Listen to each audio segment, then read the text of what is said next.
Shalom, saudara yang terkasih dalam Kristus. Apa kabar hari ini? Semoga kita semua dalam keadaan yang penuh sukacita dan damai sejahtera, karena kita sedang menikmati kasih Tuhan yang tak terhingga. Saya sangat senang bisa bertemu dengan saudara dalam kesempatan yang indah ini. Hari ini kita akan merenungkan bersama tentang topik yang sangat penting untuk setiap keluarga, yaitu Kristus sebagai kepala dalam keluarga. Mungkin saudara sering mendengar kata kepala keluarga, tetapi apakah kita sudah memahami sepenuhnya makna sebenarnya? Apakah kita sudah tahu bagaimana Yesus menjadi kepala dalam setiap keluarga kita? Bagaimana seharusnya peran kita sebagai anggota keluarga, khususnya sebagai seorang suami, istri, atau anak, ketika Yesus adalah kepala keluarga kita? Untuk itu, mari kita siapkan hati dan pikiran kita, agar firman Tuhan hari ini membuka mata kita untuk lebih memahami peran kita dalam keluarga dan kehidupan sehari-hari. Mari kita berdoa bersama. Tuhan Yesus, kami bersyukur atas kasih-Mu yang besar dalam hidup kami. Kami berterima kasih karena Engkau selalu menyertai kami dalam setiap langkah kehidupan kami, terutama dalam keluarga kami. Saat ini kami ingin merenungkan firman-Mu. Bukalah hati kami agar kami bisa mengerti apa yang Engkau ingin sampaikan dan menerapkannya dalam kehidupan kami. Kami menyerahkan waktu ini kepadamu, biarlah nama-Mu dipermuliakan. Dalam nama Yesus kami berdoa. Amin. Mari kita buka Alkitab kita, saudara. Ayat yang akan menjadi dasar renungan kita hari ini terdapat dalam 1 Korintus 11 ayatnya ketiga. Tetapi aku mau, supaya kamu tahu, bahwa kepala dari setiap laki-laki adalah Kristus, kepala dari perempuan adalah laki-laki, dan kepala dari Kristus adalah Allah. Di dalam ayat ini, kita melihat bagaimana Tuhan telah menetapkan sebuah struktur dalam kehidupan keluarga. Dalam struktur ini, Kristus adalah kepala dari laki-laki, dan laki-laki adalah kepala dari perempuan, sementara Allah adalah kepala dari Kristus. Ini adalah gambaran dari hubungan yang penuh kasih dan pengorbanan di dalam keluarga. Tetapi apakah makna sebenarnya dari ayat ini dalam konteks kehidupan kita sehari-hari? Mari kita telusuri lebih dalam. Makna pertama dari ayat ini adalah bahwa Kristus adalah kepala keluarga. Sebagai orang Kristen, kita percaya bahwa Yesus adalah kepala dari setiap individu yang percaya kepadanya. Dan ini juga berlaku dalam kehidupan keluarga. Yesus tidak hanya menjadi kepala bagi gerejanya, tetapi juga bagi setiap keluarga yang percaya kepadanya. Sebagai kepala keluarga, Yesus memberikan contoh yang sempurna bagaimana seharusnya kita hidup. Ia mengasihi keluarganya dengan penuh pengorbanan, kasih tanpa batas, dan pemeliharaan yang tiada hentinya.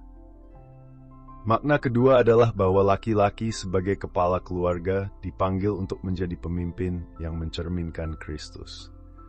Peran kepala keluarga bukanlah posisi yang bisa disalahgunakan untuk mengkontrol atau menindas, melainkan sebuah panggilan untuk melayani, mengasihi, dan memimpin dengan teladan. Sebagai kepala keluarga, kita dipanggil untuk mengikuti teladan Kristus yang memimpin dengan kasih dan memberi dirinya untuk kepentingan orang lain.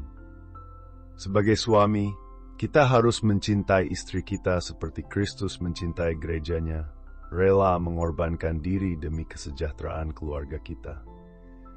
Ketika kita melihat keluarga kita melalui kacamata firman Tuhan ini, kita akan menyadari bahwa menjadi kepala keluarga bukanlah tentang kuasa atau dominasi, melainkan tentang tanggung jawab untuk memimpin dengan kasih dan pengorbanan, seperti yang dilakukan Yesus. Kita juga diingatkan untuk terus mencintai dan mengasihi istri dan anak kita, memberikan teladan yang baik dan mengutamakan kepentingan mereka. Dalam hal ini, kita bertanya kepada diri kita sendiri. Apakah kita sudah menerapkan kasih Kristus dalam setiap langkah kita sebagai pemimpin keluarga?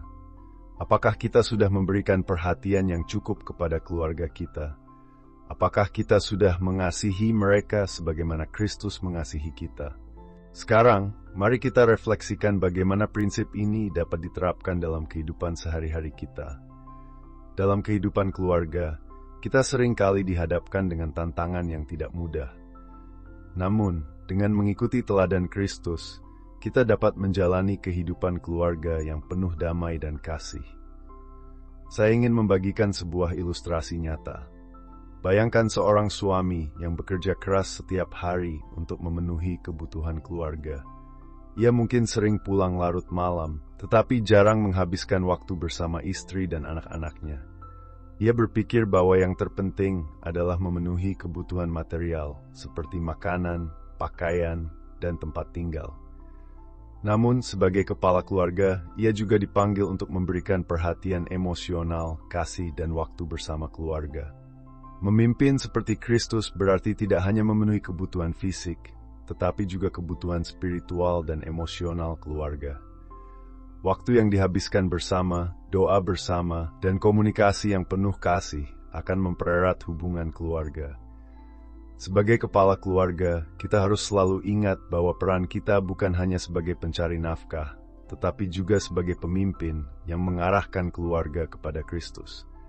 Inilah yang dimaksud dengan menjadi kepala keluarga yang mencerminkan Yesus sebagai kepala.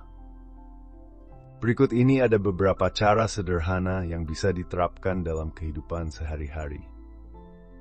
Pertama, membangun komunikasi yang baik. Salah satu hal terpenting dalam keluarga adalah komunikasi yang terbuka. Jangan pernah menyepelekan pentingnya mendengarkan istri dan anak-anak. Sebagai kepala keluarga, kita harus memberi mereka kesempatan untuk berbicara, berbagi perasaan, dan mendengarkan kebutuhan mereka. Ini adalah bagian dari pemimpin yang bijaksana, yang bukan hanya mengarahkan, tetapi juga mendengarkan dan peduli terhadap keluarga. Kedua, menjadi teladan dalam kasih. Sebagai suami atau ayah, kita harus menjadi teladan dalam kasih. Kasih yang dimaksud bukan hanya kata-kata, tetapi juga tindakan. Tunjukkan kasih kita melalui perhatian, pengorbanan, dan kasih sayang yang nyata kepada keluarga kita. Ini akan membawa kedamaian dalam rumah tangga dan membuat keluarga merasa aman dan dihargai. Ketiga, berdoa bersama keluarga. Jangan pernah meremehkan kekuatan doa bersama. Luangkan waktu untuk berdoa bersama keluarga, memohon bimbingan Tuhan dalam setiap langkah kehidupan. Doa bersama adalah cara yang indah untuk mempererat hubungan keluarga dan memohon agar Tuhan selalu menjadi bagian dari kehidupan keluarga kita. Mari kita menutup renungan ini dengan doa. Tuhan Yesus, terima kasih karena Engkau adalah kepala keluarga yang sempurna. Kami bersyukur atas pengajaran-Mu hari ini, yang mengingatkan kami untuk menjadi pemimpin yang penuh kasih di dalam keluarga kami. Kami mohon Tuhan agar Engkau memberi kami kekuatan dan hikmat untuk menerapkan ajaran-Mu dalam kehidupan sehari-hari. Tolonglah kami untuk tidak hanya mendengar firman-Mu, tetapi juga untuk melakukannya dalam setiap aspek kehidupan kami, terutama dalam keluarga. Kami menyerahkan keluarga kami ke dalam tangan-Mu. Berikanlah kami hati yang penuh kasih dan pengorbanan, agar keluarga kami semakin dikuatkan dan dipenuhi dengan kasih-Mu. Dalam nama Yesus, kami berdoa. Amin. Untuk mengakhiri renungan kita hari ini, mari kita ingat kembali bahwa Yesus adalah kepala keluarga yang sempurna. Sebagai kepala keluarga, kita dipanggil untuk memimpin dengan kasih, memberi perhatian, dan mendahulukan kepentingan keluarga. Semoga kita semua bisa menerapkan prinsip ini dalam kehidupan sehari-hari, agar keluarga kita semakin diberkati dan semakin serupa dengan Kristus. Jangan lupa untuk like, subscribe, dan aktifkan notifikasi untuk mendapatkan renungan-renungan berikutnya. Jika saudara merasa renungan ini bermanfaat, bagikanlah kepada keluarga, saudara, atau teman-teman, agar semakin banyak orang yang diberkati dengan firman Tuhan ini. Semoga kita semua terus dikuatkan oleh firman Tuhan. Sampai berjumpa kembali dalam renungan selanjutnya. Tuhan Yesus memberkati.